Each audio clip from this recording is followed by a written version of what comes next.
All right, guys, let's do this. What up? It's JoJo on the radio. This is the iHeartRadio Countdown. Max. Woo! It is so good to see you, man. Great to see you, brother. Okay, this is, I've known Max for years. Yes, sir.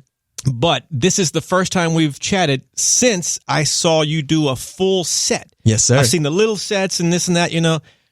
You're superhuman, dude. Thank you, brother. I mean, we can get into all this stuff later, but if people only know you from the radio ballads, yeah, they don't know what's going to hit them. Give me a girl dad update. How's that going? The best. I've missed her for like 10 days on this tour, and I just went home and I just gave her the biggest hug, and we were cuddling, watching Minions, and it was just the best. So dude, she just gets better every day. What, 3? She's 2.5. Yeah. So she's just running around. She said, "I love you" when I got home. Nothing better. Just hearts, just arrows to the heart. Fing, fing, fing. Yeah. Does she get what dad does yet? So it's so funny. I was in Korea for my first time headlining my stage at a festival, which was amazing. And she had never seen my show until then. We brought her to Korea with my whole family, and I have a little video on my Instagram where you could see her realizing what was happening. Like the people were like, putting their hands up and stuff for me, and she freaks out and puts her hands up and she starts screaming, and it just melted my heart. She's seen some shows since, and she's got the bug. I could tell she just wants to jump up on stage, which is cute. When she sees this video later when she's older, oh my God. I'm hearing there is a new album in the works. Yes, Mac. sir. All right, we're talking, don't say what you can't say, don't leak what you can't leak, obviously, but is it 70% done, 80% done? What can you say? It's so funny because it's like, it's been 100% done for months, but then I'm like, I can do better with this one song, or like I just keep going back to whatever 85%. So I think probably when I'm done with the tour, I'm going to get in the studio, lock in, fully finish it, and then it'll be ready for the Are you world one of to those hear. guys, do you, like when you put out a song, as good as it is, do you still hear things like, I should have changed this, is that you? Sometimes, yeah. I also let it go. Like today is when Strings is coming out, which is awesome when we're talking, and I definitely felt it. I felt grounded for the first time. I was really nervous before it, but now it's like, it is what it is. I love it the way it is. It was meant to sound like this. So I think I've gotten over it over time, for sure. So we're talking, is the album, I don't think you have a date yet, but is it like fall, or do you have a date? Not yet. It's coming. It was probably fall, maybe a little later than we'll see. All right, so, but lots of songs coming. Sometimes when you put a date out, fans get a little crazy, and you have to change so no date yet, but Max, of course, we'll let you know. I need to hear this story. A lightning storm, if this is true, a lightning storm canceled a recent show of yours, so you had to perform for about 1,000 people in a garage. Oh, yes, yeah. What is that? Oh, my gosh, yeah. It's unfortunately, the weather's been tough this tour, and just there's a few shows have been canceled for us that, when lightning strikes, you're not allowed to play. That's like a rule in the state, safety thing. So we finally said, like, everybody was in the parking garage anyway to be safe. So we just said, Jackson and I both did it. We were like, you know what, let's just go in the parking garage and play. And we didn't know what to do. Just brought our guitars in. And it was honestly one of those really special moments that never would have happened. And everybody was singing Lights Down Low and the rag stuff. And it was really cool. Oh my! So just all acoustic, everything. I just stood. I'm such a tiny human, so I just stood on a guitar case and we just started singing. And yeah, it was cool. Like there were all these cars honking, being like, "Oh man, we're trying to get out of the parking garage," and the whole thing was full of people. It was cool. Those are the coolest things, man. Yeah. I mean, those fans are gonna remember that, forever. Yeah. That time I was in the parking garage with Max and Jack. Max, we're all buddies with our fellas. Our Big Time Rush. Big Time Rush, baby. As we speak, this tour is still you're in the middle of it. Yeah, I had Houston last night, flew here this morning, and then I fly to Phoenix tomorrow. How's the tour going? Oh, it's so much fun, man. We're having the best time. I've been friends with those guys forever. Like Kendall, one of the members, asked me to be on the tour in my kitchen. So it's very much that tour where it's like we're all having a great time hanging out, and the shows have been amazing. I mean, it's been so special. Like we're playing the Forum next week, which is one of my bucket list venues. So it's been spectacular. I'm having a great time, and their fans are so gracious, and they've been really great. So I'm loving it. Can I make a confession to you? And yeah. I haven't even.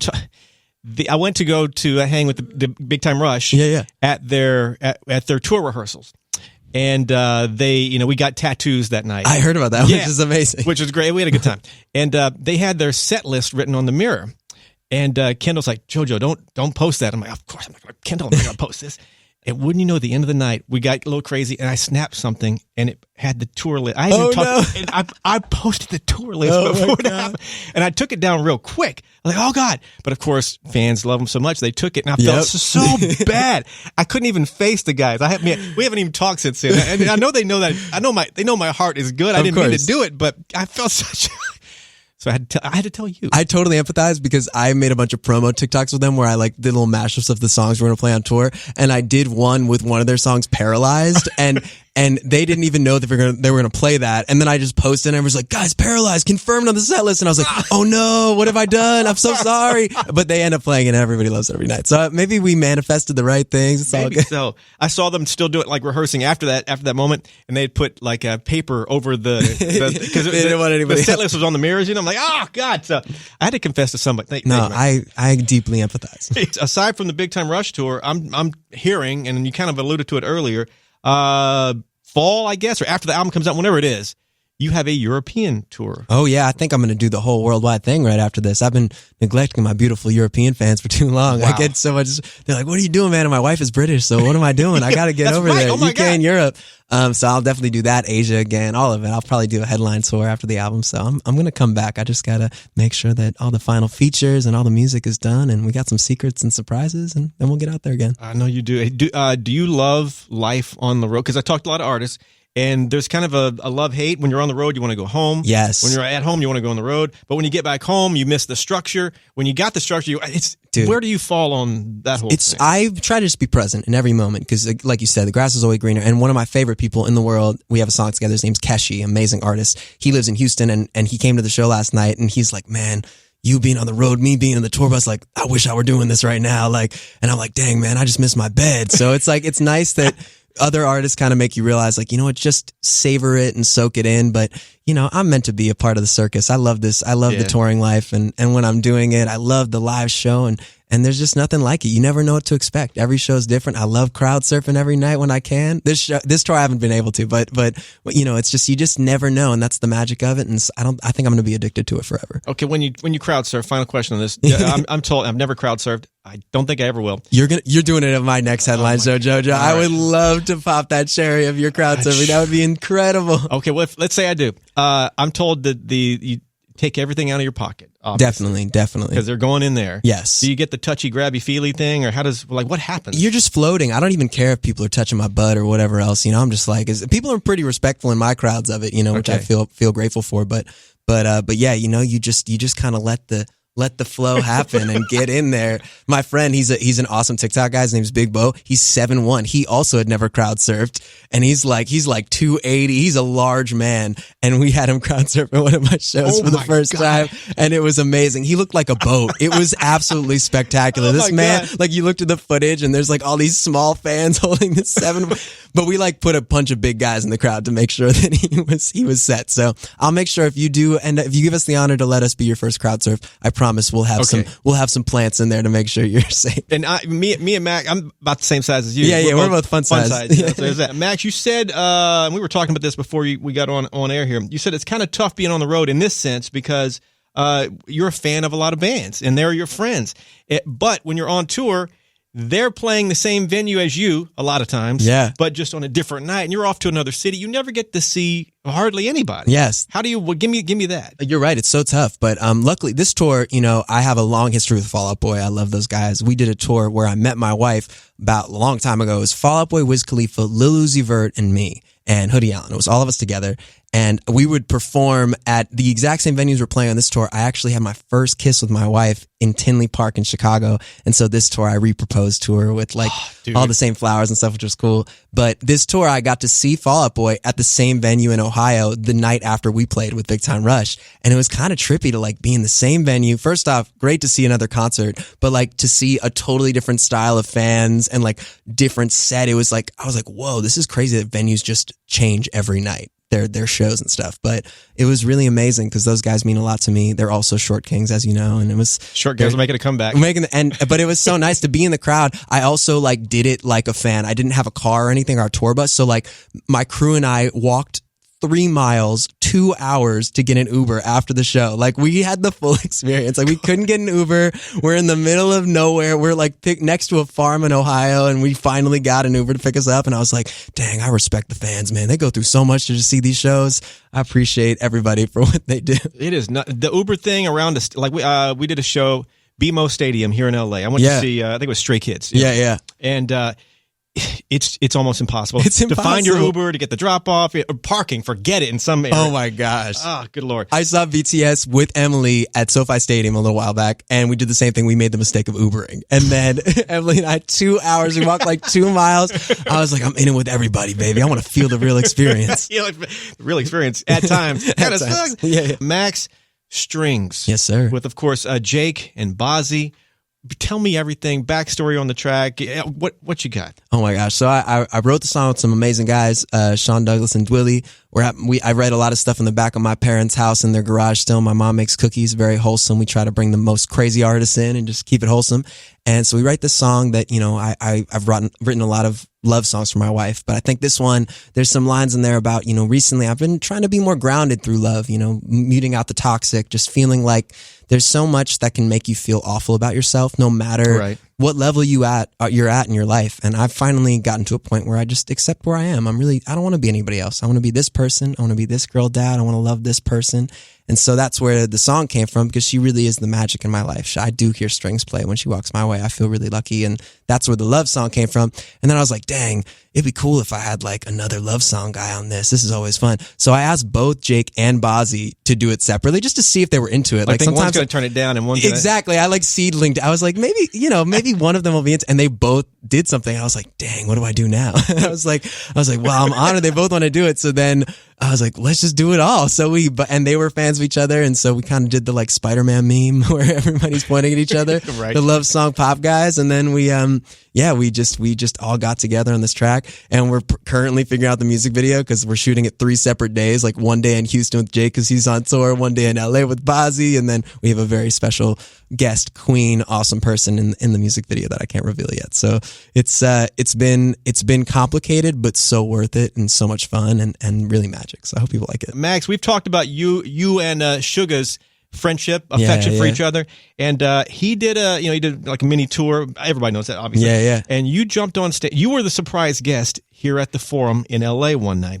Magical. I wasn't there. Yeah. But talk about this moment. I mean, whatever you can say about that experience. Oh, it was so special, man. You know, I think we obviously have the Blueberry Eyes song together and his song Burn It. And when he invited me to come perform for the first time, we had never performed, and I was over the moon. I loved his set. He has all this fire. It's like he's right in the middle of the arena, and it was really cool because we've been friends for a few years, but sharing a stage with another artist and like performing together is a whole other level. And it was just it was explosive. It was volcanic. It was like there was so much heat and fire, and the fans army was amazing. And so it was such an honor. And I just saw that Jungkook performed it last night with him. He performed Burn It in Korea with him. And I was like, honestly, I was like fanboying so hard. Like there were so many people being like, man, he killed him, man. Like, do you feel threatened? I was like, no, I feel honored. I can't believe Jungkook sang Burn It with it. That's like the coolest thing in the world. So I just loved it. This little song that honestly, I wrote the chorus in the living room of my place in New York where I grew up with my friend. And like,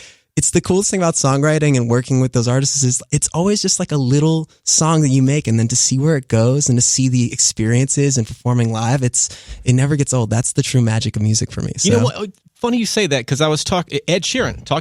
He was sitting in the same chair you sitting in. Yeah. And I said, what's the most exciting thing about your career? Is it performing? Is it writing? He goes, and I expected the performance side, because of course that's just a rush. Yeah. He says, no, he loves the writing side. And it's because when you write something, what it could be. Yes. There's some sort of like, where's it going to go? Yes. Is that kind of what you're saying? Absolutely. Oh my gosh. When I just saw that video, I flew here from Houston this morning. I saw this video of Jungkook singing Burn It on stage with Suga, and I was just like, what a cool thing. Like it's totally their thing. I'm not a part of it, but at the same time, like a little piece, we put our hearts into that. And then this song that whether anybody knows I'm a part of it or not as the songwriter side, it's amazing that this magical little thing can bring joy to people, can bring people together, can bring an energy of two artists together. So on the songwriting side, there's something that just gets you giddy forever, just creating these magical moments. And even I got the pleasure of co-writing one of their last singles called Yet to Come for BTS. Right, yeah. And when they like did a show with the name of it, it's like I'm the biggest fan of Dolly Parton. She's my hero. And whenever she talks about her songs and like just having these little songs, I feel the same way. It's just like I'm just a little person writing these little songs, and when they become something the world hears, that just blows my mind every time. It never gets old. So I'm honored that they made something so special of it. Max, I love crazy fan stories. Yes. Because your fans, just the best. Yes. Do you have a good story for me? Like, have you been chased? Have you seen, I'm sure you've seen fans with like your lyric tattoos or your face or whatever. Yeah. Give me a fan story. I've got a little of everything. Let me think. I'll give you two. I'll give you a tattoo, which is short, and I'll give you the fan story for me. Okay. The tattoo one is fun because I've seen wonderful things. Like my last thing was a Rubik's Cube. I've seen people tattoo that on their leg with me like sitting on top of it and stuff. Always blows my mind. But people ask me to make their tattoos all the time, and I am the worst visual artist. Autograph? Like autograph or draw. They want me to draw them a flower. I draw a stick figure flower. I'm so, but they still get it. And the one that has become a thing over the last few years, it's called Party Dog. It's this little stick figure dog that I started to make because I forget, it started like 5 years ago, and this amazing person was like, draw me a tattoo. And I was like, should I just freestyle it? So it literally looks like a stick figure with little big ears. And it started to become a thing that people ask for Party Dog. And I just saw someone in Nashville the other day who had it. And it's just like, just one of those super random, amazing things that people are like, yo, can you draw me a party dog? And I'm like, another person wants this on their body? Are you sure? God. This is so bad. But they're like, and also write party dog. And I'm like, that's going to be on your body for life. Are you sure? So that party dog is probably my favorite because every time I see one, I'm like, yes, another party dog. So, Dude, okay, now I kind of think I might need a party dog you guys, tattoo. so it's so ridiculous. It looks like a stick figure, like little, but he's happy, he, she, whatever you want to, it's Party Dog. That's what it is. So that's one. And then my fan story, probably the craziest one ever, was in the Philippines. I think maybe I've told you this one. Oh, this is the one where that. they wrote on the mirror. They wrote on my mirror, and then you know it. So God, maybe. If you guys don't know the story, it was kind of a creepy story. It was kind of creepy. Yeah. First time I ever had like full-time security in another country. I'm at this hotel. They got guns at the door. You know, it's like a really locked down place. And of course I get back from my show in the Philippines. I walk in my hotel room. I look at my bathroom mirror, and there's written Sharpie on my mirror saying like, hey, if you want to see how we party in the Philippines, come to the 4th floor lobby. God. And I'm freaking out. I'm like, what do I do? I'm in another country. Do you call the police? Like, am I going to die? This is crazy. So I call the front desk and I kind of freak out about it. They don't send anybody up. I'm just sitting in my room. I like locked it all night. And I found out the next day that there was someone was a fan at the hotel, and that they asked the manager if it'd be cool if they went into my room and wrote that. And the manager said, yeah, he would love that, I'm sure. So it was insane. But Yikes. like that night of sleep was one of the worst nights of sleep I've ever had. I was just up all night like, I guess this could be it. my night to go. Night to go. You know, Max, you know I love the paranormal. We've talked about it for years. I've got a podcast called Paranormalish. You might be on it. I think I've probably taken a clip and put it on there before. Hey, I would love to issue you a challenge for your upcoming tour. Okay. And I can help out with, would you consider staying in a haunted hotel room? Are you staying there with me? Are we doing it somehow? I would love to. All right, I'm always up for a challenge, man. I'm at that point in my life. I'm ready to go. Whatever. Okay, let's do it. Once you get the hotels picked out, and this is all off air. Nobody needs to know what hotels. but once you get the hotels picked out, if you guys wouldn't mind, send me the list. Yes. And I guarantee you at least one or more will have a backstory, like look out for room 312. Whoa. The floor 7 has this. And I will present to you what I find out. And if you find any of those stories, or potential encounters interesting, request that room. Okay. And I would love to stay there and do a little whatever, and we can report on, like after what happens if we survive and whatnot. Would you consider that? I think I have. Yes, I'm in. Yeah. All right. Let's do it. I'm in. More to this story, story developing. Max, you mentioned this a bit earlier, but in Chicago, you proposed to your wife again on the same stage where you guys had seen a show earlier. Walk me through that moment, because it's beautiful. B, at some point I want to propose to my wife again. I don't know if I can do a show in Chicago or anything, but what, how did this talk about this? So my wife and I, we got married and everything very quick. Like 3 months in, we got engaged. It was, she's from England. Part of it was visa related, but also I knew she was the one, so the catalyst was like, we got to do this. All right, cool. She's it. So we got married in 9 months after starting our first date, basically. And so that first week of dates, I was on tour with Fall Out Boy and Wiz Khalifa and Lil Uzi Vert. And I was about to go on stage. It was our third date. And I was going to be on the road for like a month after that. So I hadn't kissed her yet. And so as I'm walking on stage, Tinley Park in Chicago, 20,000 people, she grabs me and kisses me right before I get on stage. And that was our first kiss ever. And I haven't played that venue since that first kiss 8 years ago. So this tour of Big Time Rush, we were playing it again. I saw it. And so I called her favorite place. It's called Flowers for Dreams. It's the first flowers I got her in Chicago. And they put together this incredible, like giant flower set that they put on stage. And I brought my wife out and put her on a chair and I sang Lights Down Low. As many know, I proposed to her in Chicago with Lights Down Low as the first song that I wrote for her. So I sang it with this tour with like 15,000 people singing Lights Down Low back, showing that, you know, this little song, she jumped on the bus a week after that first kiss and we've been together ever since. And she's been following this tour life. She didn't want it. She didn't like music. She was just like, I like you. Like I'll join this thing. And so it was really special. I wanted her to feel what I feel, because when you see 15,000 people with lighters up singing a song to you, it's different side stage than it is when you're right in the center. And it was so special to re-propose to her and have the whole crowd sing this song that will always be our song, but is all the world's now. And she's so giving of that. So we've been talking about how, because we got married so quick, we got married in my living room and at the courthouse. Like we did it quick, wow, baby. We were like, there was no like crazy wedding. So we're like, I think her whole dream is to do like the real wedding for 10 years. So I've been saying, well, I'll have to re-propose to you if we do the 10-year wedding anniversary and like do it again. And if anything, it's kind of fun because like we've been through the downs and the highs for being married, you know, and I think now it is the time of like, I'm proposing to you again because I want to be with you forever. And we've seen it. It wasn't just like lustful young love. Now we got this. So it was beautiful to propose to her. And I dropped the ring on stage. It was hilarious. I get out, I whip the ring out. It flies on the stage. I'm running around. I'm like, of course this would happen. I'm very clumsy outside of like dancing on stage. So it was amazing and it was so special with her. And it's a moment I'll never forget. So I appreciate the fans for making it so special. Love it, man. Max, I was told you've been writing a lot, of course, for yourself. You always write, but you've been writing a lot for other artists. Yes, sir. I know you wrote BTS, you know, Yet to Come, among other tracks, you know. Can you say like some of this side of your life a bit? Oh yeah, I love it. You know, I love believing in artists maybe before the rest of the world sees it. I've learned that it's one of my favorite things in the world when you just know something is gonna. I'm sure you feel the same way. You've been doing it. It's such a special feeling to be like, wow, there's something special here, and then seeing it get to a place where like the world recognizes that is so special. And I love that as on the writing side. Yeah. So it's been great because I write so many songs. I like write way more bad songs than I write good songs. I'm sure people tell you that a lot, but some of the good songs just don't make the record sometimes, or specifically with other artists. Like it gets me out of my head. So I've gotten to write some wonderful songs with some artists that are coming out. Some really cool K-pop groups have some songs that are coming out of mine that I can't say yet, which I'm excited for. But yeah, my friend Jackson Wang, he's done 2 songs of mine. Okay. Do you know him at all? I will see Jackson Wang as we talk this weekend. Oh yeah, Head in the Clouds. Oh yeah. I think I might be there too. We'll see. Jackson Wang is just like you said. Granted, his fan base is massive. Yes, but I don't think he gets nearly the credit he deserves. No. And Magic Man, his out was so phenomenal. Dude, he's spectacular. The most incredible dancer, performer.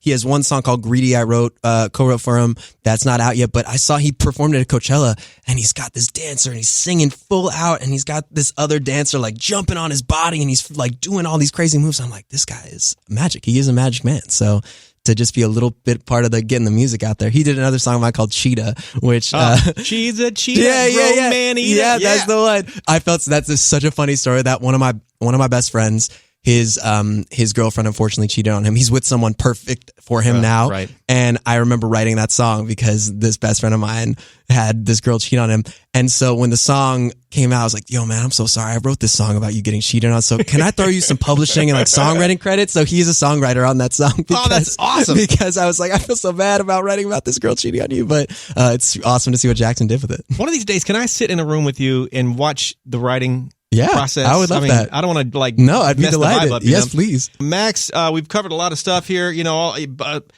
are you having fun and taking care of yourself? I'm having so much fun. I am taking care of myself.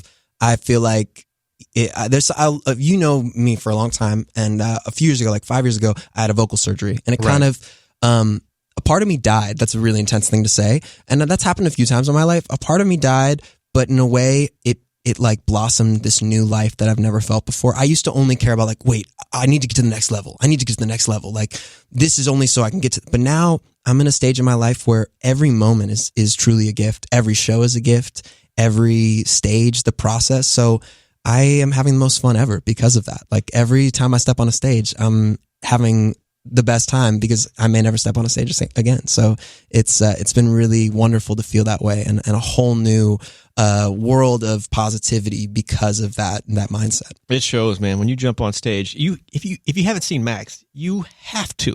Spectacular. Oh, thank you, man. Message to your fans. Thank you for believing in me and supporting me and loving me and being just, being that fuel for me. Every day when I get to meet a fan that says a story about a song or being with me since the rag stuff or just being inspired, that's the greatest gift. So thank you for keeping me going, because without you guys, I would not have the strength to keep pushing through. What else do people need to know about Max? Max? Oh my gosh, such a spectacular question. That feels like enough, just, always grinding. I hope everybody knows out there that I just self-love, man. If there's anything to know, it's I hope that everybody out there can find a way to accept and love themselves the way I have been recently because of people accepting and loving me recently. So that's all the message I want to get out there. People deserve to be happy as much of their life as they can. Amen. And life is short. So that's all I can put out. Final question. I just noticed you have a tea. Oh. And you got 3 tea bags. Oh yeah. I mean, I usually do the 1 tea bag. Is 3 the way to go? Can I be honest? Yeah. We're at that level. Right. I do the most bizarre energy thing. I've explained it to people. Like, it's even tying my shoe. Like, I'm so obsessive compulsive. I choose between like 2-3 things and I just do it. And it's just, maybe it's like how I cross the street. It's very bizarre, but somehow it almost feels like I'm tapped in and I just am following whatever energy feels right. Right. So sometimes I got 3, sometimes I got 1. Now, is that 3 of the same tea? Same tea. Gotcha. Yeah, I'm not mixing up. I'm not crazy. I'm crazy, but I'm not that crazy. You know what I'm saying? And final thing on tea, not to drop Ed Sheeran's name again, but he came in, a little while back, and I said, Ed, a proper cup of British tea. And he starts going through, I'm like, he's going through his routine and whatnot. And I said, well, is it okay if you microwave the water, or can you put it on do you prefer the stove? And he looked at me like I stabbed his dog. Oh, really? Like, you never, according to Ed. Yeah.